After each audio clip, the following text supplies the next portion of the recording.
Admiral Park Ho stood at the observation window of his flagship and watched the stars. He was 62 years old now, with gray hair and lines on his face that told stories of war and loss. But his eyes were still sharp, and his memory was sharper. 30 years had passed since the darkest days of human history. 30 years since the First Contact War nearly destroyed everything humanity had built. Ho remembered those days like they happened yesterday. He was 7 years old then, packed into a refugee ship with 3,000 other survivors, running from an enemy that wanted humans extinct. The ship had been dying. Life support was failing. Food ran out on the 5th day, water on the 7th. Children cried until they had no tears left. Adults prayed to gods they had forgotten. Everyone knew they would die in the cold darkness between stars. Then the found them. Ho still remembered the moment their ship appeared on sensors. The adults had panicked, thinking it was another enemy, but the ship did not fire. Instead, it sent a message in broken human language. "We see you hurt. We help." They were a small species. Their bodies were thin and delicate, with soft blue skin and large, gentle eyes. They had no military, no weapons. They were farmers and healers, a peaceful people who wanted nothing from the universe except to be left alone. But when they saw human children starving, they did not look away. They gave them food from their own supplies. They gave them medicine that they needed for themselves. They guided the refugee ships to safe space and hid them from enemies for 3 months until human forces could come rescue them. 700 human children survived because of the. Ho was one of them. He never forgot. Now, 30 years later, humanity had grown strong. The First Contact War ended in human victory. Earth rebuilt itself and reached for the stars with new purpose. Humans joined the Galactic Assembly and proved themselves as traders, explorers, and warriors. They were no longer refugees begging for help. They were a power that other species respected. But they remained the same, small, peaceful, defenseless. And now they were going to die. The door behind Ho opened and Captain Hana walked in. She was 40 years old, with short black hair and a face that rarely showed emotion. She served as his intelligence officer, and she was the best in the fleet. "Admiral," she said, "I have confirmed the reports. The Dominion hegemony has sent 800 warships to Prime.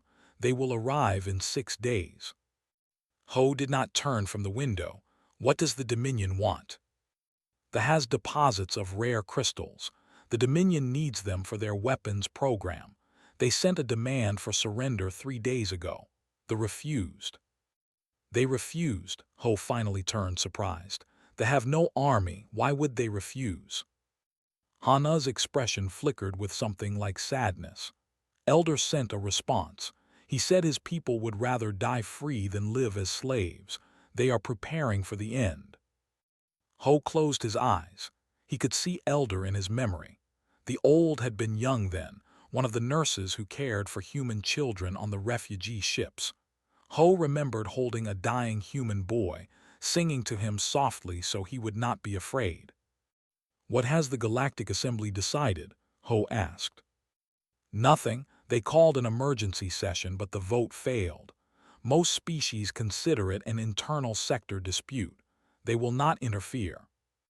"Internal dispute," Ho repeated.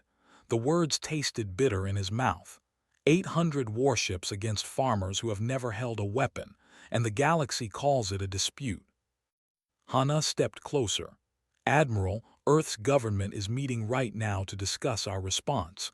They want your recommendation." Ho walked to his desk and picked up an old photograph. It showed a group of human children standing with nurses. One small boy in the front was holding a woman's hand and smiling. That boy was Ho. That woman was Sister, who died 2 years later from an illness she caught while treating sick human refugees. She gave her life for children who were not her own.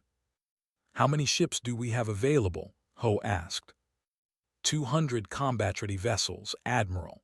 Another 50 could be mobilized within a week." 200 against 800. Ho set the photograph down. The Dominion will laugh at us. Yes, sir. Many in the government believe we should not risk our fleet for a species that cannot help us in return.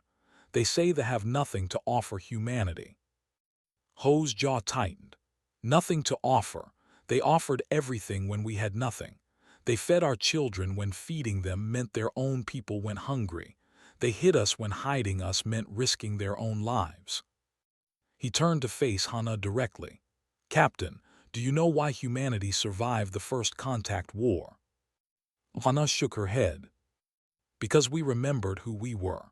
We remembered that we fight for each other, that we protect the weak, that we never abandon our friends.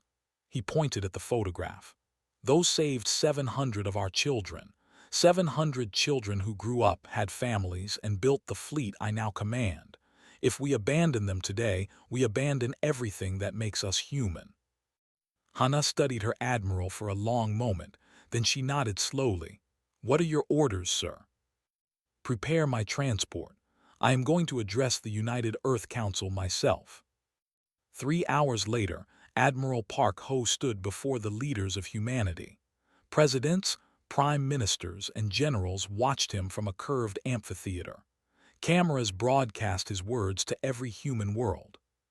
30 years ago, Ho began, we were nothing. We were starving refugees dying in broken ships. No one in the galaxy cared if we lived or died. No one except they saved us. They asked for nothing in return. They simply saw suffering and chose to help. He paused, letting the silence grow heavy. Now they are the ones who suffer. Now they are the ones who will die. And the galaxy has decided to look away, just as they looked away from us. Ho raised his chin. I am not asking for permission to save them. I am asking you to remember who we are. We are the species that crosses oceans for family. We are the people who fight wars for strangers who showed us kindness. We are humanity, and we do not forget. He stepped forward, his voice rising. They saved us when we were nothing. Now we are something, and we remember. The chamber was silent for 10 long seconds. Then one council member stood and began to clap. Another joined. Then another. Within a minute, every person in the room was standing, applauding, some with tears in their eyes. The vote was unanimous. That night, across every human world, the message went out. The United Earth Fleet was mobilizing. Every ship, every soldier, every resource humanity could spare would go to Prime. In her small office, Captain Hana watched the mobilization orders scroll across her screen. She thought about her own grandmother, who had survived on those refugee ships and told Hana stories about blue-skinned angels who sang to dying children. Hana picked up her comm device and called the bridge. Set course for space, maximum speed. The stars were about to learn something important about humanity. They never forgot a favor, and their payback could shake worlds. The Galactic Assembly Chamber was the largest building ever constructed. It floated in space at the center of the galaxy, a station so vast that it had its own weather systems. Representatives from over 2,000 species gathered here to debate, argue, and occasionally make decisions that affected trillions of lives. Today, the chamber was full. Every seat was taken. Every screen showed the same image, Ambassador Bin of Earth standing alone at the speaking platform. Bin was 53 years old with calm eyes and steady hands. She had spent 20 years as a diplomat, negotiating treaties and preventing wars. She knew how to choose her words carefully. She knew how to read a room. And right now, she could feel the hostility coming from every direction. The representative from Earth may speak, announced High Speaker, a massive creature with 6 arms and scales like polished metal. His voice echoed through the chamber. Though I wonder what words could justify such foolishness. Laughter rippled through the assembly. Bin waited for it to die down before she spoke. Thank you, High Speaker. I come before this assembly to make an announcement, not a request. She paused. The United Earth Fleet is moving to defend Prime.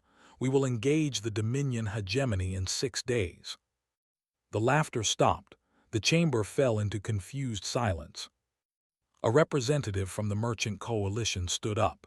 His species looked like tall insects with golden shells. Ambassador, surely you are joking. The Dominion has 800 warships. You have what? 200. This is not war. This is suicide. Perhaps, Bin replied calmly, but it is our suicide to choose. Another representative spoke, a creature made of living crystal that chimed when it moved. What do you hope to gain? They have no resources worth dying for. They have no technology, no military value. They are farmers. Why would you sacrifice your fleet for farmers? Bin turned to face the crystal being directly. Because 30 years ago, those farmers sacrificed their food for our children. They sacrificed their medicine for our sick. They risked their lives to hide us from enemies who wanted us dead. She gestured at the assembled species. This assembly did nothing to help us then. The galaxy watched us die and called it an internal matter. But they who had nothing to gain and everything to lose chose to help us anyway. High Speaker leaned forward, his 6 eyes narrowing. Ambassador, sentiment is not strategy. You cannot fight a war with gratitude. The Dominion will destroy your fleet and then they will destroy your Earth will fall and no one will come to save you. Is that what you want? Bin met his gaze without flinching. No one came to save us before. We saved ourselves. And we did it because species like the gave us the chance to survive. She raised her voice so the entire chamber could hear. Humanity does not ask for your help. We do not expect it. We came here today only to tell you what is about to happen. Whether you approve or not makes no difference to us. The chamber erupted in noise. Representatives shouted at each other. Some demanded that Earth be stopped. Others argued that this was exactly why humans could not be trusted. A few sat in silence, watching the small human woman with expressions that might have been respect. In a private viewing room above the chamber, Commodore Shin Woo-jin watched the chaos unfold. He was 45 years old, a tactical genius who had won 12 major engagements against superior forces. Now he was planning the most important battle in human history. His assistant, a young officer named Im Dong, stood beside him. Commodore, the ambassador is making a lot of enemies today. Woo-jin smiled slightly. She is doing exactly what we need her to do. While she keeps their attention here, our fleet moves into position. By the time the assembly realizes what is happening, we will already be at prime. Dong looked nervous. Sir, I have studied the Dominion fleet. Their ships are larger than ours. Their weapons are more powerful. Their numbers are 4 times greater. How can we possibly win? Woo-jin turned away from the window. Let me tell you something about the Dominion, Lieutenant. They have conquered 37 species. They have never lost a war. Do you know why? Because they are strong. Because no one has ever truly fought back. Woo-jin pulled up a holographic display showing fleet positions. The Dominion conquers through fear. They send overwhelming force, and their enemies surrender before a single shot is fired. They have never faced a species willing to die rather than submit. He pointed at the system. They expect this to be easy. They expect us to see their numbers and run. But we are not going to run. We are going to make them pay for every inch of space. We are going to show them that humans do not break. Dong studied the battle plan on the display. But sir, even if we fight harder, the math does not change. We cannot destroy 800 ships with 200. Woo-jin's smile grew wider. Who said we only have 200? The Dominion sees 200 ships because that is what we want them to see. They have no idea what else we have prepared. Back in the assembly chamber, Ambassador Bin was finishing her address. The noise had died down, replaced by a tense silence. Every eye was on her. High Speaker, she said, you asked me what humanity hopes to gain from this. I will tell you, we hope to gain nothing. We do not fight for resources. We do not fight for territory. We fight because they showed us kindness when we needed it most, and we will not let that kindness die. She looked around the chamber slowly. In your languages, you have words for trade, for alliance, for mutual benefit, but you have forgotten the oldest word of all, gratitude. Humanity has not forgotten. High Speaker was silent for a long moment. Then he spoke, his voice heavy. You will stand alone, Ambassador. No species in this assembly will support you. If you fail, Earth will be defenseless and the Dominion will come for you next. Bin nodded. We know, we accept that risk. Why? Demanded. Why would you sacrifice everything for a species that can offer you nothing? Bin thought of her grandmother, who had died 10 years ago. She thought of the stories her grandmother told her, stories about blue-skinned nurses who sang to human children in the dark, stories about gentle hands that offered bread to strangers. My grandmother survived on those refugee ships, Bin said quietly. She was 8 years old. She was dying of fever, and a nurse stayed by her side for 3 days without sleep. The nurse sang songs to my grandmother in a language she did not understand, but she understood love. She understood that this stranger cared whether she lived or died. Bin's voice grew stronger. That nurse gave my grandmother 3 more days of life, and in those 3 days human doctors arrived and saved her. My grandmother lived. She grew up. She had children. I exist because of that nurse. She stepped back from the platform. So you ask why we fight. We fight because we remember. We fight because humanity never forgets kindness. And we fight because if we do not, we are not worthy of being called human. She turned and walked out of the chamber without looking back. Across the galaxy, on a small blue world called Prime, Elder sat in his council chamber and prepared for death. His people had no weapons, no ships, no way to fight the storm that was coming. Then his communications officer burst through the door, tears streaming down her face. Elder, ships, human ships are coming. Rose slowly, his old bones aching. What do you mean, how many ships? 200 warships, Elder, and more coming. They sent a message, they said. She could not finish. She was crying too hard. Took the message screen from her trembling hands and read it himself. To the people of Prime, 30 years ago you saved our children. Now we come to save yours. Hold on, we are coming. Signed, Admiral Park Ho, United Earth Fleet. Read the message 3 times. Then he sank back into his chair and wept. After all these years, after all the kindness his people had shown without expecting anything in return, someone had remembered. The humans had remembered. And they were coming to pay their debt. The human fleet arrived at Prime 3 days before the Dominion. Admiral Park Ho used every hour of that time. His flagship, the Remembrance, hung in orbit above the blue and green world. Around it, 200 warships formed a defensive line. They looked small against the vast darkness of space. They looked fragile. But the men and women inside those ships were not fragile. They were ready to die for a people they had never met. Because their parents had told them stories. Because their grandparents had survived because of kindness. Because humanity never forgot. On the surface of Prime, Commander Ho led the ground forces. He was 38 years old, built like a mountain, with scars on his arms from battles he did not talk about. 12,000 human soldiers had landed with him, carrying weapons and shield generators and enough supplies to last 3 months. They watched them arrive with wide, tearful eyes. These gentle blue-skinned beings had never seen weapons before. They had never seen soldiers. They did not understand war. But they understood that strangers had crossed the galaxy to protect them. Ho walked through the capital city, observing the placement of shield generators.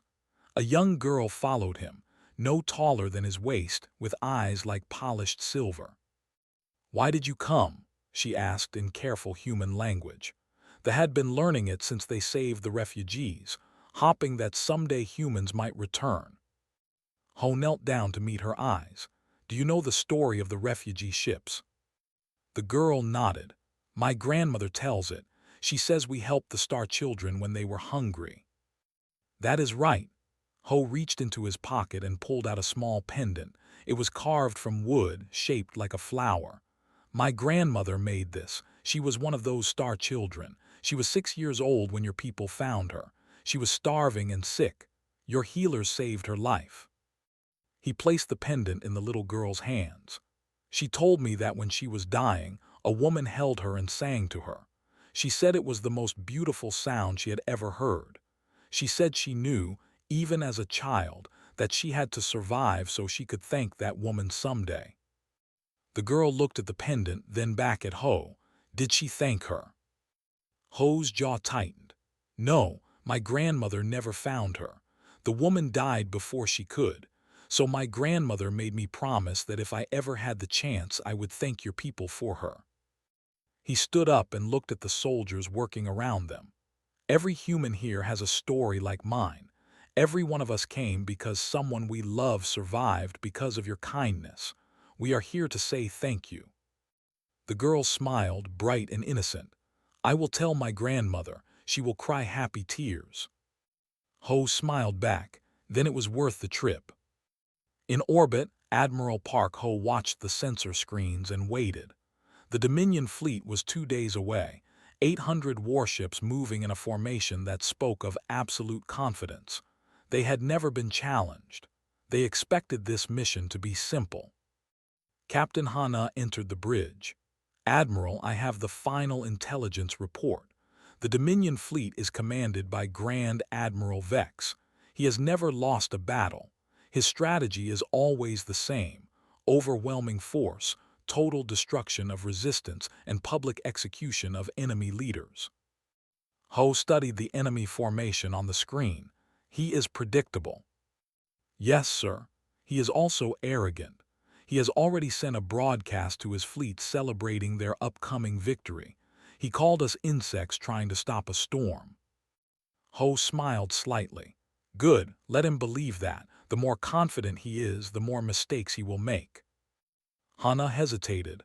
Admiral, permission to speak freely. Granted. Our plan requires us to take heavy losses in the first phase. Many of our people will die before we can spring the trap. Are you prepared for that? Ho turned to face her. His eyes were calm but sad.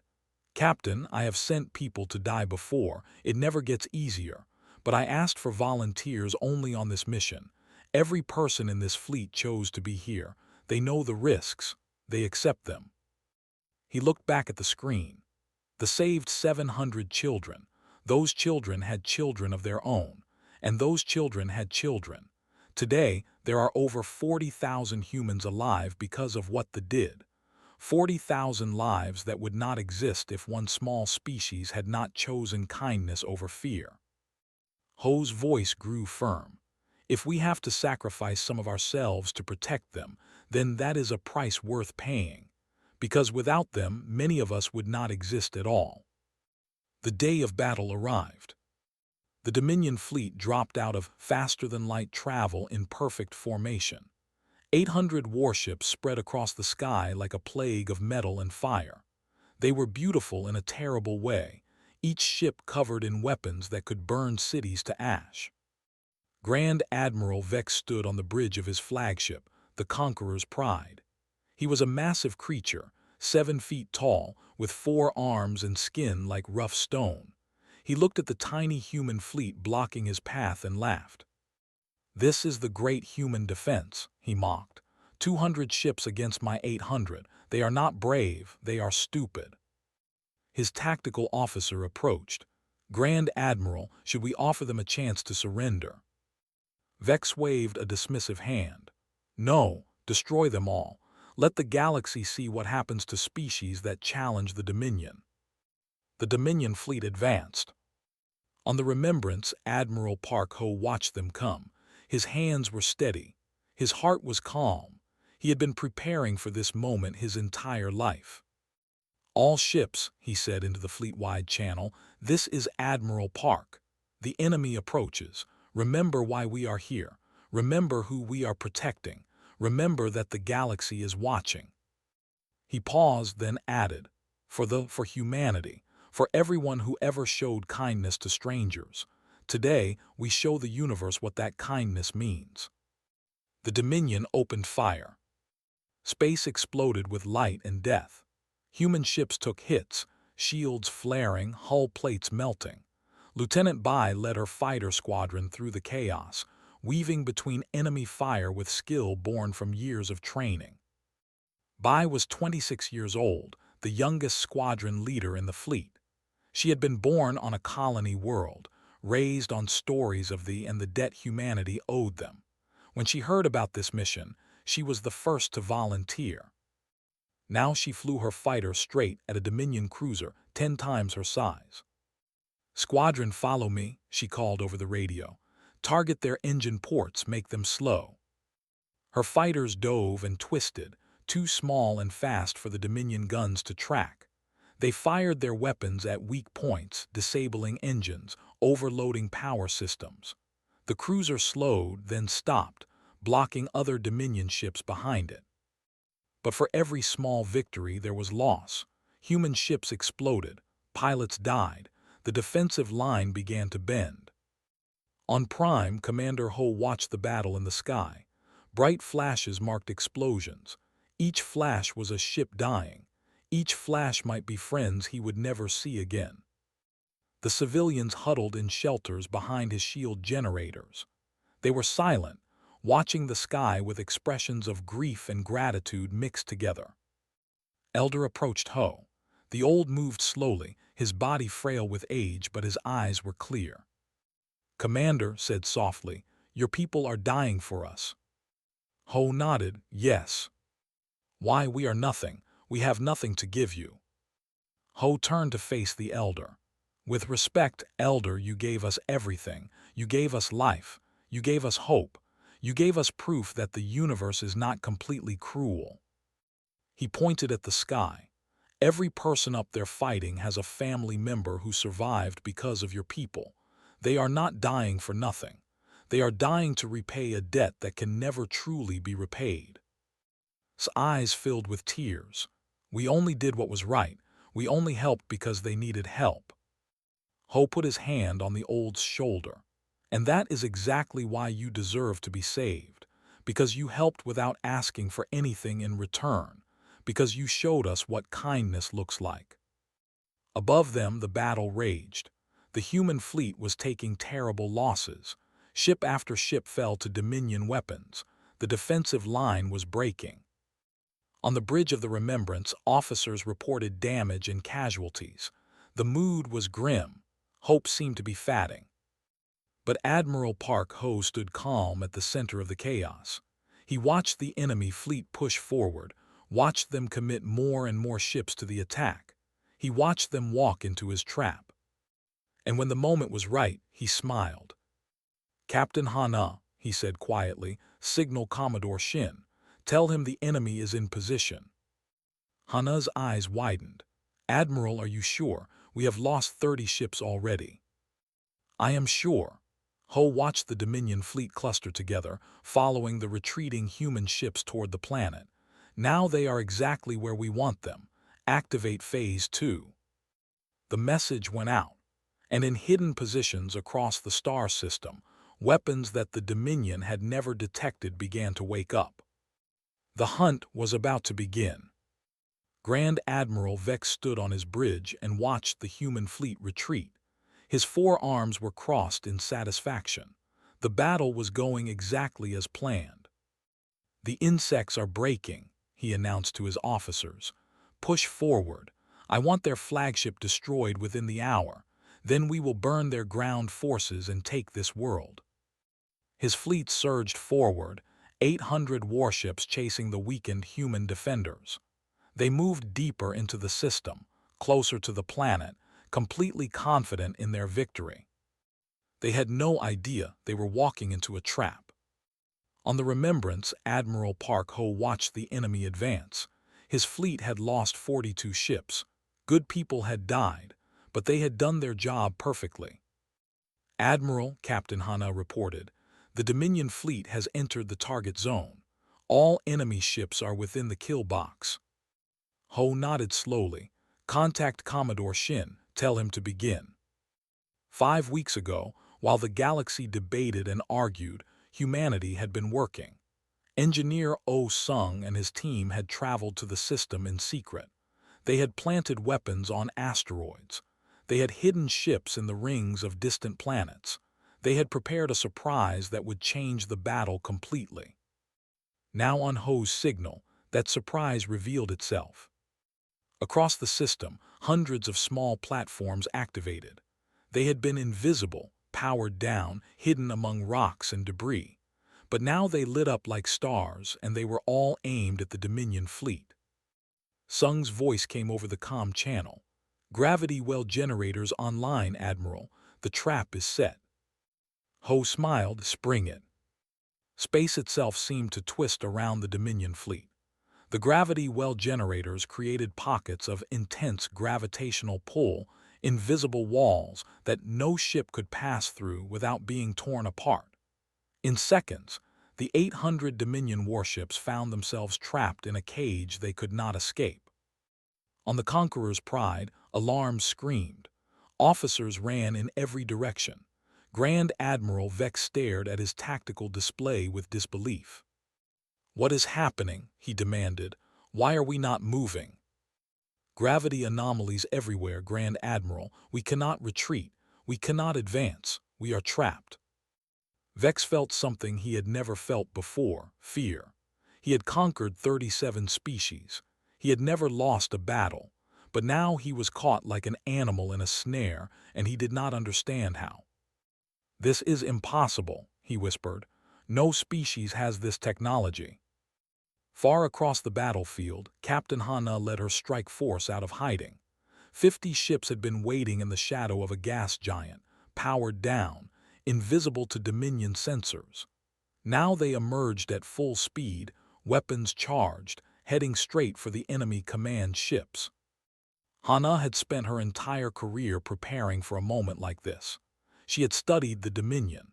She knew their tactics, their weaknesses, their arrogance. She knew that they never expected anyone to fight back.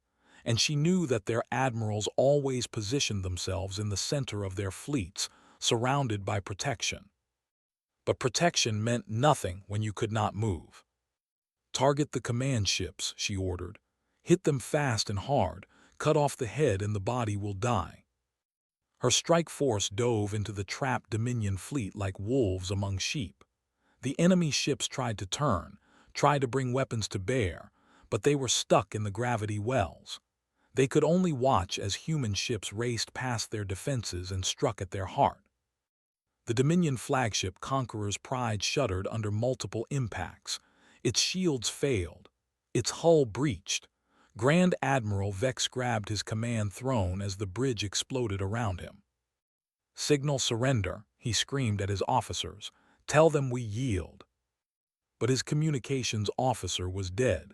His tactical officer was dying, and Hana's ships were not stopping. The Conqueror's Pride broke apart in a flower of fire and metal. Grand Admiral Vex, who had never lost a battle, died alone in the cold darkness of space, finally understanding that he had underestimated his enemy. Across the battlefield, the Dominion fleet fell into chaos. Without their admiral, without the ability to retreat, the ships began to panic. Some tried to fight. Some tried to surrender. Some simply waited to die. Admiral Park Ho watched it all from the remembrance. He felt no joy in the destruction. War was always tragic, even when it was necessary. But he allowed himself a moment of grim satisfaction. The plan had worked. The trap had sprung. And the Dominion was paying the price for threatening the people who had saved humanity. "All ships," he broadcast, "accept surrenders from any enemy vessel that powers down weapons. We are not here for slaughter. We are here for justice." Over the next 3 hours, the Battle of Prime reached its end. 600 Dominion ships were destroyed or captured. The remaining 200 scattered and fled, limping away from a battle they had expected to win easily. Human losses were significant. 97 ships destroyed. Thousands of lives lost. Families on Earth would receive terrible news in the coming days. Ho would write letters to every one of them, as he always did. But they were safe. That was what mattered. On the surface of Prime, Commander Ho watched the last enemy ships flee. The sky was dark now. The flashes of battle finally ended. Around him, civilians emerged from their shelters, looking up with wonder. Elder walked slowly to Ho's side. His face was wet with tears that had not stopped flowing since the battle began. "It is over?" he asked. Ho nodded. "It is over. Your world is safe." Looked at the human soldiers around him, at the young men and women who had come across the galaxy to fight for his people. Many of them were injured. All of them were exhausted. But they stood proud, having done what they came to do. "How can we ever repay this?" asked softly. "How can we ever thank you enough?" Ho smiled gently. "You already paid, Elder. You paid 30 years ago when you saved our children. Today was just us returning the favor." The old shook his head in wonder. "We never expected. We never imagined." "I know," Ho said. "That is what made your kindness so special. You helped without expecting anything back. You helped because it was right. That is the most precious gift anyone can give." In orbit, Admiral Park Ho prepared to send his victory message. He thought about what to say, how to tell the galaxy what had happened here. Finally, he spoke into the recorder. "This is Admiral Park Ho of the United Earth Fleet to all species monitoring this channel. The battle for Prime is over. The Dominion hegemony has been defeated. Their fleet is destroyed. Their admiral is dead. Their invasion has failed." He paused, choosing his next words carefully. "Today, humanity fought not for territory, not for resources, not for power. We fought because 30 years ago a small and peaceful species chose to help us when no one else would. They fed our children. They healed our sick.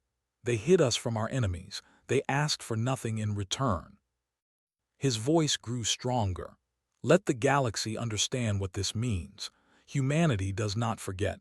If you show us kindness, we will remember it forever. We will cross stars to repay it.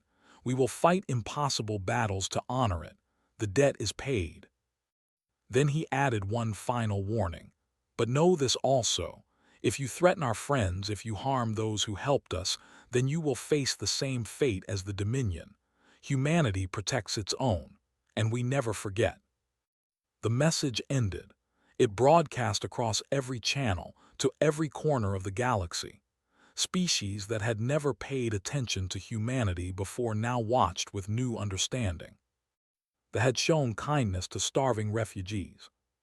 Humanity had returned that kindness with a fleet of warships and the destruction of an empire. In the Galactic Assembly, High Speaker watched the battle recordings in silence. Around him, representatives whispered to each other, recalculating their opinions of the human species. "They actually did it," one representative said. "They destroyed the Dominion with a quarter of their numbers." "Impossible," another argued. "This must be some trick." But knew it was no trick. He had underestimated the humans. He had called them sentimental fools. He had expected them to die in a hopeless battle for a species that could offer them nothing. Instead, they had won. And they had shown the galaxy something terrifying. Humans did not fight like other species. They did not calculate profit and loss. They did not weigh costs against benefits. They fought for feelings. They fought for memory. They fought for debts that no accountant could measure. That made them unpredictable. That made them dangerous. That made them the most frightening species in the galaxy. Turn to his assistant. Send a message to Earth. Tell them the Galactic Assembly wishes to discuss new arrangements. The era of humanity had begun. The weeks after the battle changed the galaxy.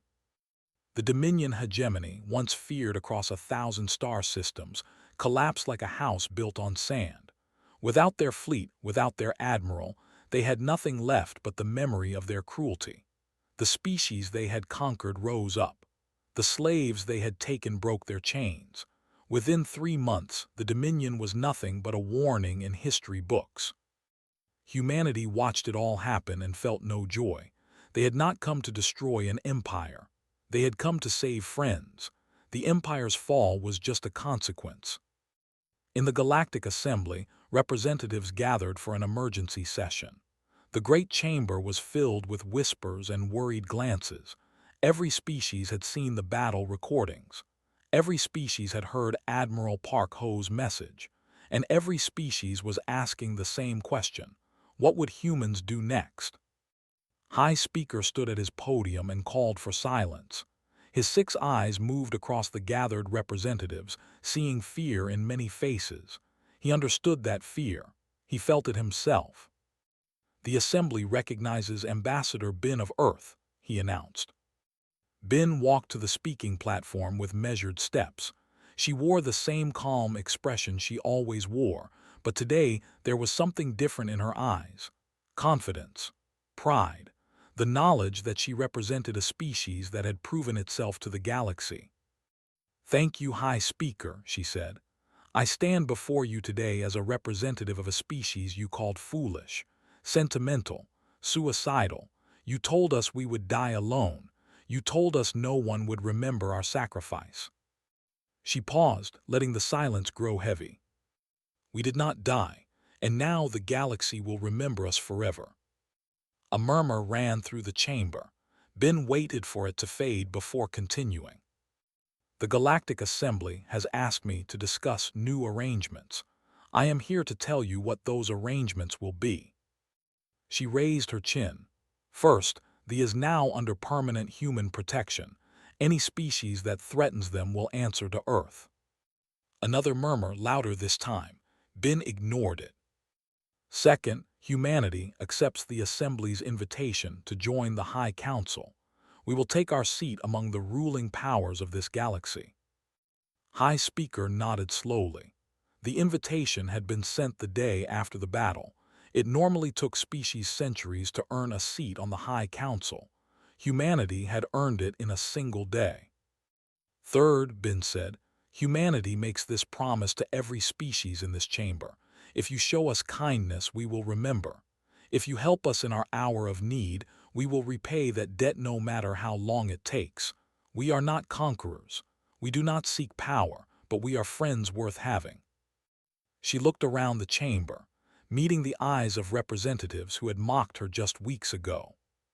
"We are also enemies worth fearing. The Dominion learned that lesson. We hope no one else needs to learn it the same way."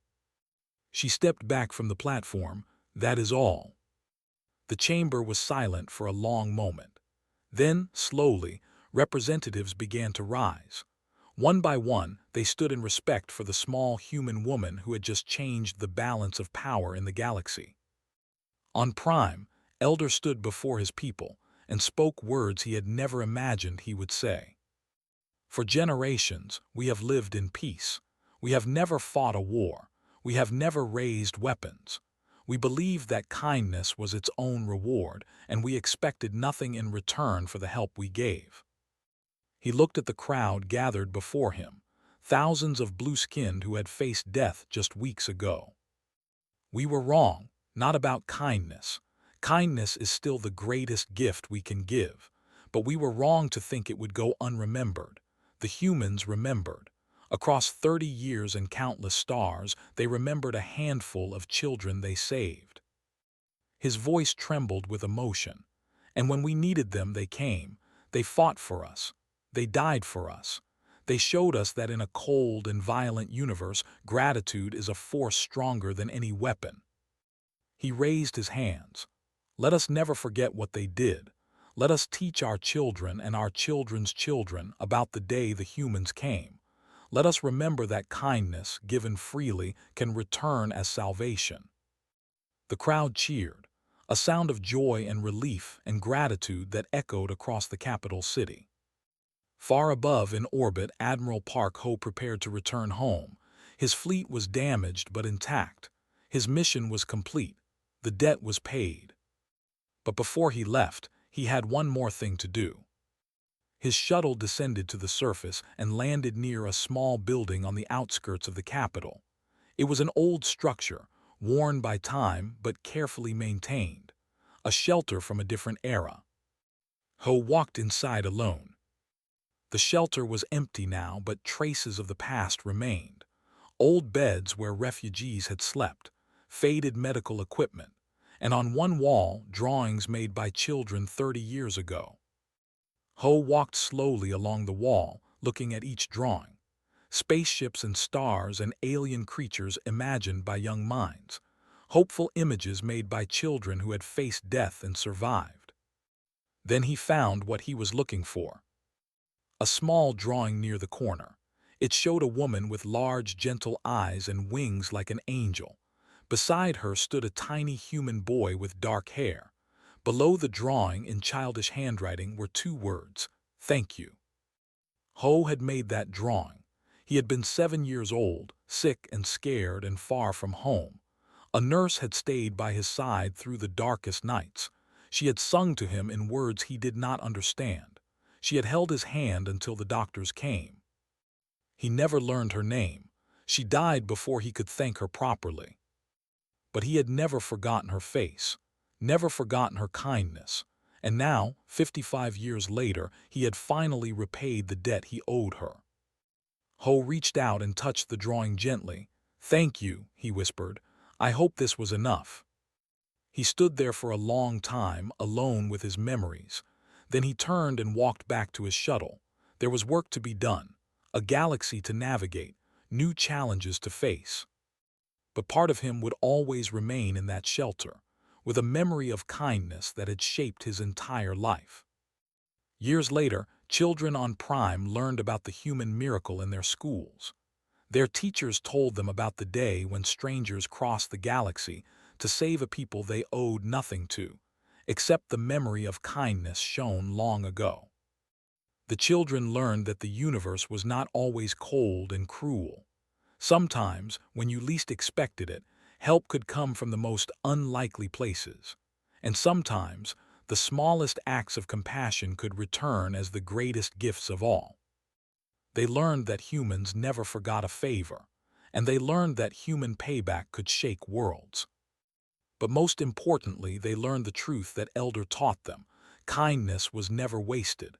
Every gentle word, every helping hand, every moment of compassion mattered. Because somewhere, someone was watching. Somewhere, someone was remembering. And someday, when you needed it most, that kindness might come back to save you. On Earth, statues were built to honor those who died at the Battle of Prime. Their names were carved in stone in every city, on every colony world. 97 ships, thousands of lives, given freely for people who could offer nothing in return except gratitude. Ambassador Bin visited those memorials often. She would stand before the walls of names and think about what humanity had proven to the galaxy. Not that they were strong, not that they were powerful, but that they were worthy of trust. "We showed them who we are," she said to herself one evening, as the sun set over a garden of remembrance. "We showed them that humanity keeps its promises, that we honor our debts, that kindness to us is never forgotten." She looked up at the stars beginning to appear in the darkening sky. Somewhere out there, they were safe. Somewhere out there, other species were reconsidering how they treated their neighbors. Somewhere out there, a galaxy was learning that gratitude could move fleets and memory could shake worlds. Bin smiled.